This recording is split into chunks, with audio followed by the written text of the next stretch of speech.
Hello, everyone. Today is September the 21st, 2025, and I will be picking up reading in Genesis chapter 41, and it's titled Joseph Makes Himself Known.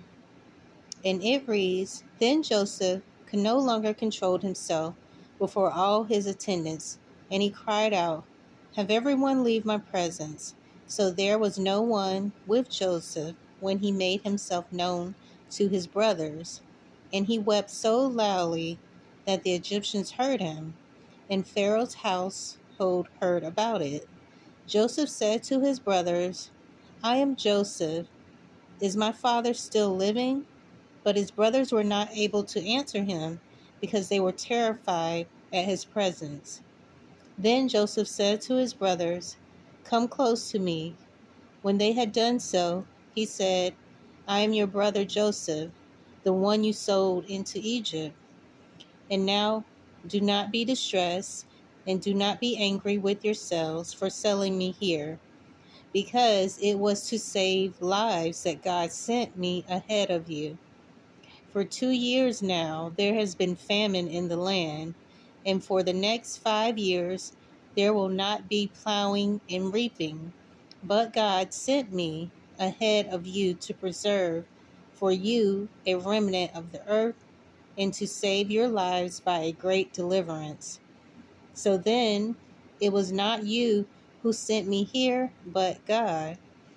He made me father to Pharaoh, lord of his entire household, and ruler of all of Egypt. Now hurry back to my father and say to him, This is what your son Joseph says.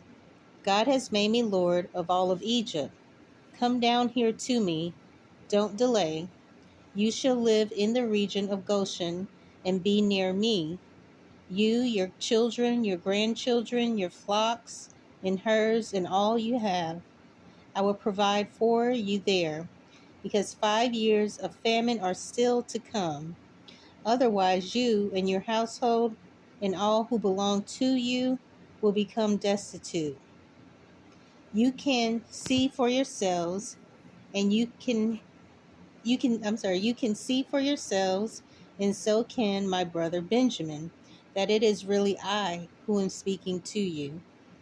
Tell my father about all the honor accorded me in Egypt, and about everything you have seen, and bring my father down here quickly. Then he threw his arms around his brother Benjamin and wept, and Benjamin embraced him, weeping. And he kissed all of his brothers and wept over them. Afterwards, his brothers talked with him. When the news reached Pharaoh's palace that Joseph's brothers had come, Pharaoh and all of his officials were pleased. Pharaoh said to Joseph, Tell your brothers, do this. Load your animals and return to the land of Canaan, and bring your father and your families back to me.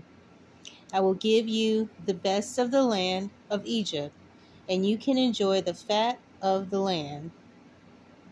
You are also directed to tell them, Do this, take some carts from Egypt for your children and for your wives, and get your father and come. Never mind about your belongings, because the best of all Egypt will be yours. So the sons of Israel did this. Joseph gave them carts, as Pharaoh had commanded, and he also gave them provisions for their journey. To each of them he gave new clothing, but to Benjamin he gave 300 shekels of silver and 5 sets of clothes. And this is what he sent to his father: 10 donkeys loaded with the best things of Egypt, and 10 female donkeys loaded with grain and bread and other provisions for his journey. Then he sent his brothers away, and as they were leaving, he said to them, Don't quarrel on the way. So they went up out of Egypt and came to their father Jacob in the land of Canaan. They told him, Joseph is still alive. In fact, he's the ruler of Egypt. Jacob was stunned. He did not believe them. But when they told him everything Joseph had said to them, and when he saw the carts Joseph had sent to carry him back, the spirit of their father Jacob revived. And Israel said, I am convinced my son Joseph is still alive, and I will go and see him before I die. So that is the end of chapter 45, and I will pick up in Genesis chapter 46, and that will be titled Jacob Goes to Egypt. So I hope you'll join me again. Thanks.